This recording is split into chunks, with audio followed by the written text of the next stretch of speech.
second speech in praise of love in Plato's Symposium is given by Pausanias. In that speech, he distinguishes between, on the one hand, the earthly Aphrodite, the love for the body, sexual love, versus, which is associated with love of women,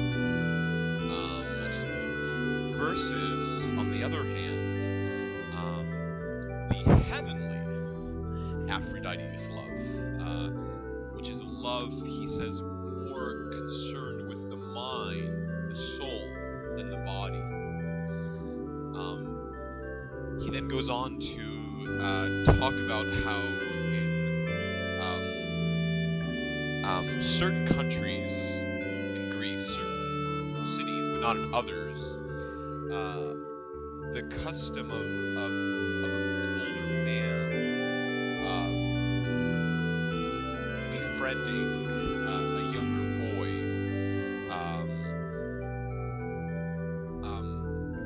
was honored in some cities and dishonored in others. Pausanias' stated opinion is that that kind of love is only honorable when it's done when it's the heavenly love, the one that's done for the sake of the soul, for bettering the other person, in this case the younger boy. I encourage us, let us have that kind of love towards one another. Paul says in Ephesians 4:29, let not any unwholesome word come out of your mouth, but only words which edify and give grace to them that hear, that comfort, that build them up, make them more virtuous. Of course, that presupposes you have an understanding of what virtue is. So always be seeking what is the good, what is the best way for a human to be living. If you think you know anything, you know nothing as you ought to know, Paul says in 1 Corinthians 8. So don't assume you know. Okay, so let us have that noble kind of love that Pausanias talks about, seeking to better each other's souls. Okay, the third speech in praise of love in the Symposium, it's given by Eryximachus, the doctor. In this speech, he talks about love on a wider scale, throughout all of nature. He talks about in the first instance with the body, with medicine. He says that he goes along with he does the same thing that Pausanias does. He distinguishes between the good love and the bad love. So in the case of the body, Eryximachus says the good love is the one that seeks to bring together the parts of the body, the elements of the body that produce health, whereas the bad love, he says, brings together the parts of the elements of the body which produce disease.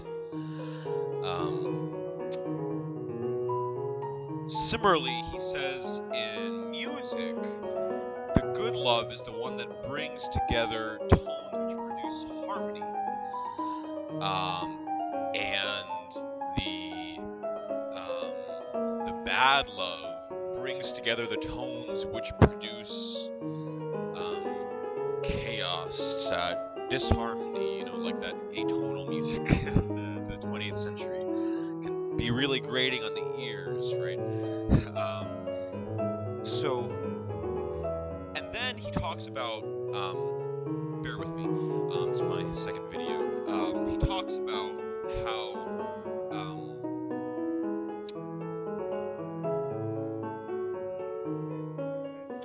how when certain elements come together, like hot and cold, moist and dry, they produce plenty.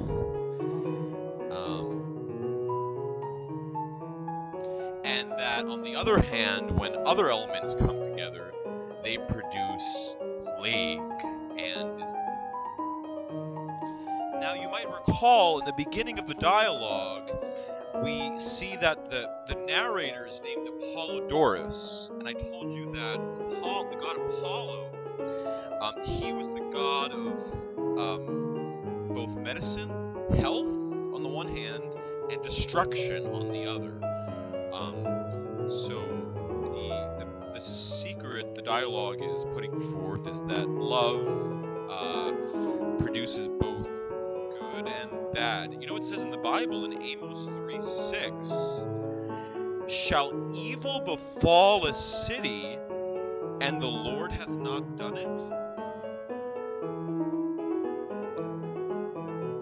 If you'd like to see how 9/11 is, there are echoes of it all throughout the Bible. Look at my website. It's called primaryproofsofchristianity.com. Primaryproofsofchristianity.com. Yeah, of course, you're going to say, "Oh, that's ridiculous." Why don't you go and look and before you judge, please? Okay? Thanks. I spent a lot of time on it. Anyway, yeah, be slow to judge. Judge not, lest you be judged. Okay, so, I can conclude from that speech, join with other people to produce good fruit. Tocqueville says in Democracy of America, there's nothing he thinks that's more important in America than to pay attention to their moral and political unions. Together, we can accomplish much more than being divided. Okay, next, the fourth speech in the Symposium is Aristophanes' speech. Very interesting one, in which he talks about the original nature of man. He says originally we were united, each of us were united with a second self. And that because the pairs, they got too powerful, and they attempted to scale the heights of heaven and assault the gods. Therefore, the gods, like the Tower of Babel, split the pairs apart so that they could protect themselves from being assaulted. And he says, therefore,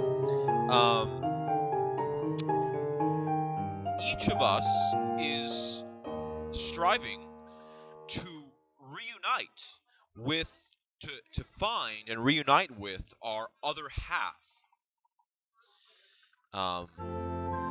He says when that there are three kinds of pairs: male, female, male, and female. And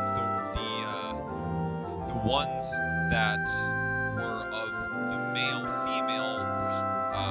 pursue of females there. And the ones of the male pair, he says, they would naturally be inclined to pursue men. Before I go any further with that, if you look on the internet about twin souls and soulmates,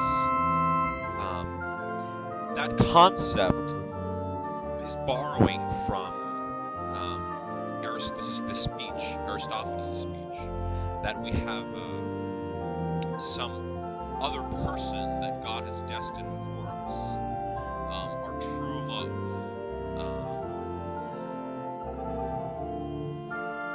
Back to what I was saying about the male-male combination. Aristophanes says that the manliest of men are the ones that pursue males rather than females. And he says, as proof of that, a man cannot become a statesman unless he pursues the male rather than the female. Now, very shocking thing he says, isn't it? You'll notice, though, it appears that all the most famous men of history were either homosexual or bisexual. You have, for instance,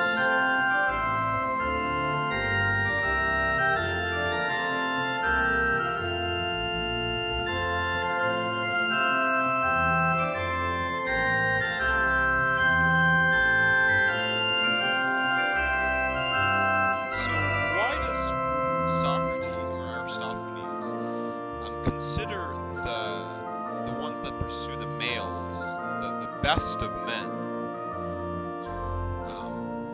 You think it has something to do with the fact that the word for seed in the Bible, the New Testament, in Greek is, well, you can look it up if you're interested. Also, you might want to look up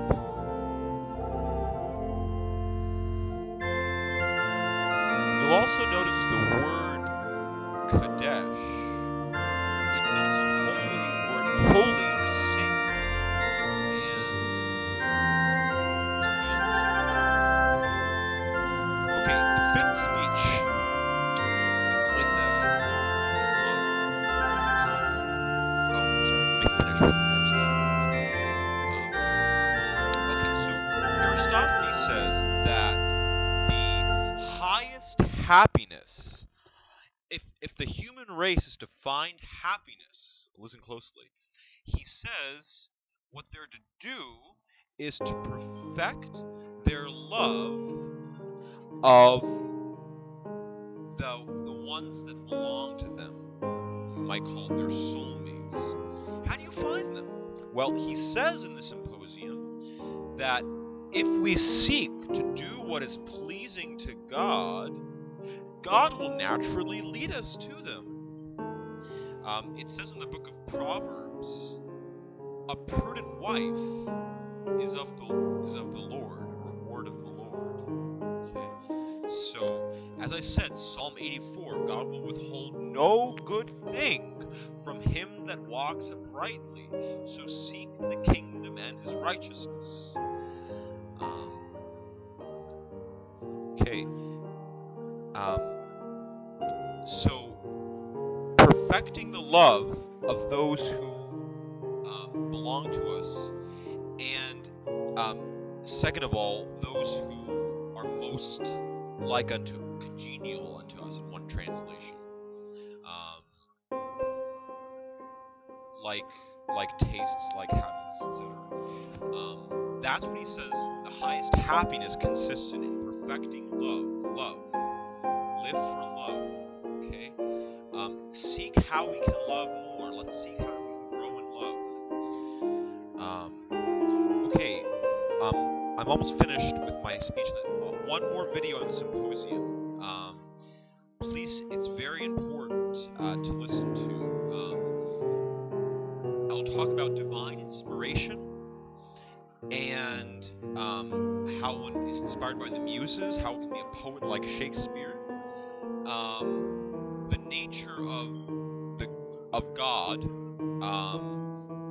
and how one attains the highest happiness, seeing the beautiful itself. I'll talk about wine later. Okay. All right. God bless. Hope to see you soon. Bye.